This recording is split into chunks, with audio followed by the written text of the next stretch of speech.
8 island barangays nabigyan po ng serbisyo caravan at medical mission ng pamahalang panlalawigan ng Quezon. Sa bayan po ng Bordeos, magdedetalye ang ating Calabarzon correspondent J.R. Narit. Naging matagumpay ang isinagawang serbisyong medikal ng pamahalang panlalawigan ng Quezon at lakbay turismo at serbisyo katuwang ang lokal na pamahalaan ng Bordeos Interagency Caravan kasama ang sentro at ang Department of Agrarian Reform, ganun din ang tanggapan ng Kapitolyo na dumalaw sa nasabing kaganapan na isinagawa nitong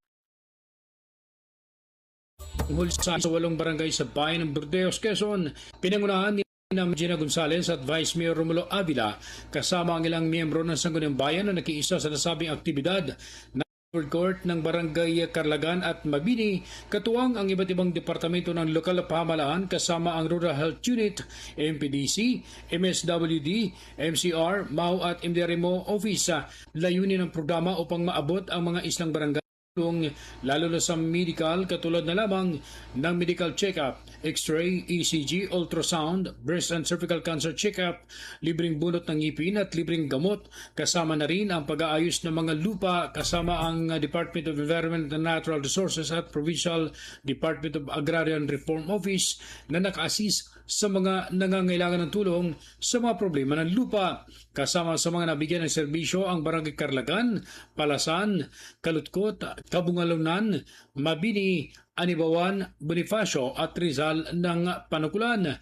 Ayon kay Mayor Gina Gonzales, malaking tulong ang ganitong programa na ibinaba ng Provincial Government of Quezon na ramdam ng mga residente kahit malayo sila ay nailapit ang serbisyo sa mga kanayunan.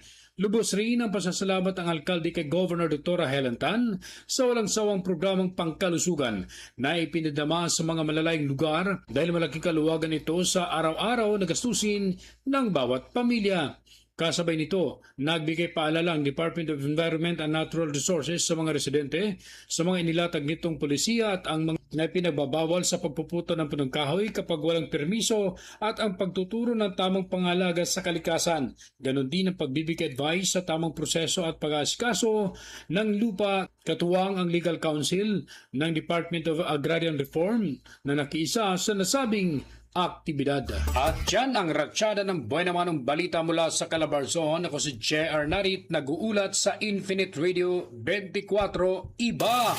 Basta banda sa Infinite Radio, walang kawala. Iba.